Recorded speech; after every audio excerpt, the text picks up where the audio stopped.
Fala galera, tudo bem com vocês? Vocês que fizeram Banco do Brasil aí para a região Nordeste, a gente vai comentar as questões de atendimento, de técnicas de venda e de cultura organizacional. Para quem não me conhece, para quem nunca me viu mais gordo, espero que não veja mais gordo do que isso, meu nome é Wendel, professor das matérias de administração, e você pode contar comigo aqui no Aula Móvel para tudo que você precisar para essas matérias. Mas vamos para o que interessa, que o que vocês querem ver é o comentário das questões, né? Então vamos lá. Olha só, acompanhando aí na tela, questão 26. O indivíduo está buscando inspiração para prosseguir nos seus estudos e se depara com um pensamento aristotélico assim desenvolvido. A banca viajou, galera. Trata-se do produto dos usos e costumes, ela não existe nos homens naturalmente, pois nada do que é natural se adquire pelo costume. Nesse caso, a referência do filósofo grego está relacionada a interpretação natural, virtude moral, cosmologia universal, integração social ou percepção individual? Galera, vamos comentar um pouco essa questão. Eu acredito que o autor dessa questão deve ter pego a meia da avó e ter cheirado para elaborar. Falar de Aristóteles, cara, no meio de cultura organizacional, viagem total. Mas olha só, vamos explicar. Quando a gente fala em pensamento aristotélico, a gente está falando de um pensamento mais racional, de acordo com os valores que, segundo Aristóteles, nascemos com eles. Esses valores, então, fazem parte da nossa virtude moral, que é a resposta correta dessa questão. Quando a questão fala, ela não existe nos homens naturalmente, pois nada do que é natural se adquire pelo costume. O que é natural, segundo Aristóteles, nascemos já com essas aptidões, com essa forma de pensar, é aquilo que a gente chama de índole. Então, sendo assim, resposta correta, virtude moral. Interpretação natural ocorreria de acordo com a nossa vida e com as informações que a gente recebe. Cosmologia universal, viagem. Integração social teria que envolver o coletivo, que não se trata nessa questão, e a percepção individual é algo que nós temos também de acordo com os fatores, com as informações que a gente recebe no decorrer da vida. Pensamento aristotélico, então, seria virtude moral, letra B, resposta correta. Próxima questão, acompanhando aí na tela. Questão 27. O Pacto Global das Nações Unidas, o NGC, desempenha um relevante papel para estabelecer parâmetros centrais para o desenvolvimento de ações relacionadas à gestão da sustentabilidade, dentre outras dimensões. É um princípio do NGC para as empresas relacionado à dimensão sustentabilidade. O combate à corrupção em todas as suas formas, inclusive extorsão e propina, respeito à proteção de direitos humanos reconhecidos internacionalmente, eliminação de todas as formas de trabalho forçado ou compulsório, apoio à liberdade de associação e de negociação coletiva, e incentivo ao desenvolvimento e à difusão de tecnologias ambientalmente amigáveis. Galera, continua olhando para as questões aí. Olha as palavras-chave do enunciado. Sustentabilidade. Então, essa questão fica fácil a partir do momento que você associa a palavra-chave do enunciado com a resposta. Questão de sustentabilidade não estaria envolvido, acompanhando aqui comigo agora, não estaria envolvido a combate à corrupção em todas as suas formas, mesmo porque sustentabilidade não tem a ver com corrupção. Respeito à proteção de direitos humanos também não tem a ver com conceitos de sustentabilidade. Eliminação de todas as formas de trabalho forçado ou compulsório também não. Apoio à liberdade de associação e de negociação coletiva, nada a ver com sustentabilidade. Então essa questão ficou muito fácil. Resposta correta, opção E. Incentivo ao desenvolvimento e à difusão de tecnologias ambientalmente amigáveis, já que o conceito de sustentabilidade está ligado diretamente à questão ambiental e respeito ao meio ambiente, proteção de camada de ozônio, toda aquela preocupação que hoje em dia o mundo deveria ter de forma mais efetiva e não tem. Próxima questão, então. Uma organização bancária indicou em seu código de ética um conjunto expressivo de valores e princípios que devem orientar, antever e sistematizar a compreensão da ética corporativa pelos seus diferentes públicos de interesse, diretos e indiretos. O código criado contemplou o seguinte princípio que visa a redução do conflito de agência.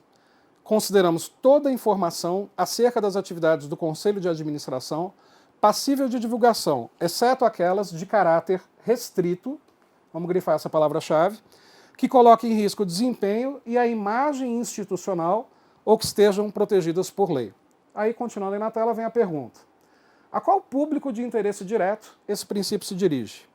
Fornecedores e parceiros, acionistas, investidores e credores, clientes e prospects, governo e comunidade ou funcionários e colaboradores? Continuando aí na tela, galera, olha só. Se a gente está falando de conselho de administração, onde se fica passível de divulgação, exceto aquelas informações de caráter restrito, que coloca em risco o desempenho e a imagem institucional, a gente está falando de interesses de quem? Do cliente? Não. Nesse caso, a gente está falando então sobre interesses de acionistas e investidores que não querem que essas informações, consideradas privilegiadas ou ainda informações sigilosas, sejam reveladas para o público. Então, resposta correta: acionistas, investidores e credores. A título de informação, prospects é um termo em inglês. Infelizmente, em administração se usam vários termos em inglês, né? Não se aportuguesa esses termos, né? Falando português errado. Mas prospect significa futuros clientes, clientes prospectados, onde um banco, por exemplo, pensaria em abordar, criando para esse público produtos e serviços adequados. Então, ficam fora fornecedores e parceiros, clientes e prospects, governo e comunidade, funcionários e colaboradores, porque a gente está falando, pelo que o enunciado diz, de informações sigilosas, de informações consideradas estratégicas para o negócio, o que envolve como público, então, acionistas, investidores e credores. Continuando, próxima questão, questão 29. Uma cultura corporativa pode ser compreendida quanto ao fato de serem ambientalmente adaptativas ou não adaptativas, apresentando para cada um dos tipos tanto comportamentos visíveis quanto valores expressos. Os gerentes de agência bancária, cuja cultura é não adaptativa, apresentam comportamentos nos quais, letra A, continuando aí na tela, deixa eu só desfazer aqui, pronto. Prestam muita atenção a toda a sua clientela e iniciam mudanças operacionais básicas, sempre que necessário para servir seus legítimos interesses, mesmo que isso acarrete correr alguns riscos. Galera, continuando a olhar aí na tela, percebam o seguinte: o enunciado está falando de culturas adaptativas e não adaptativas. E ele trata, né, sobre culturas não adaptativas na sua pergunta. Uma cultura não adaptativa, como a própria palavra diz, não se adapta, não é flexível. Uma cultura organizacional adaptativa está mais antenada com os anseios dos próprios funcionários e com o mercado de trabalho. Como na letra A se diz que prestam muita atenção a toda a sua clientela, isso não é característica de cultura não adaptativa, então está fora. Letra B, encorajam, por meio de premiações, a capacidade de transformação, a autonomia para a tomada de decisão e o livre agir para a geração de resultados. Também não é característica de cultura não adaptativa, isso seria característica de adaptativa.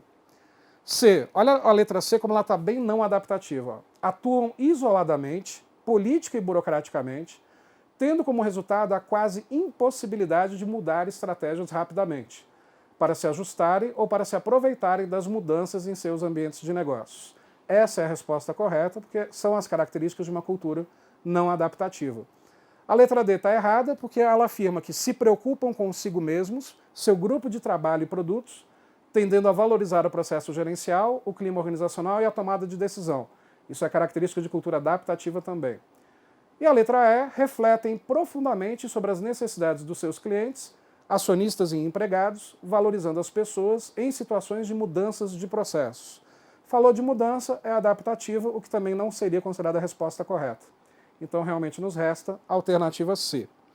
E continuando aí na tela, vamos para a última questão que caiu nessa prova de cultura organizacional. O irmão do superintendente do Banco T é responsável pelo relacionamento com os fornecedores. Por sugestão do superintendente, o irmão funda uma sociedade empresária, Sociedade X, com seu primo, para fornecer produtos e serviços necessários ao desenvolvimento regular da instituição financeira. Após as devidas formalizações jurídicas, a Sociedade X passa a ser fornecedora exclusiva do Banco T, e os antigos fornecedores passam a atuar através de intermediação da Sociedade X. Os preços praticados não sofreram valorização, sendo o lucro dessa sociedade retirado das comissões pagas pelos antigos fornecedores. Continuando, nos termos do Código de Ética do Banco do Brasil, o narrado. Letra A, mereceria censura diante da quebra da relação imparcial com os fornecedores? B, mereceria elogios por permitir a aproximação de familiares com os negócios da instituição financeira? C, seria admitido, tendo em vista que não ocorreram prejuízos para a instituição financeira diante da ausência de aumento dos preços? D, seria perfeitamente cabível, pois o relacionamento negocial com familiares dos executivos é corriqueiro? Ou letra E, receberia repulsa pela utilização de intermediários cobrando comissões?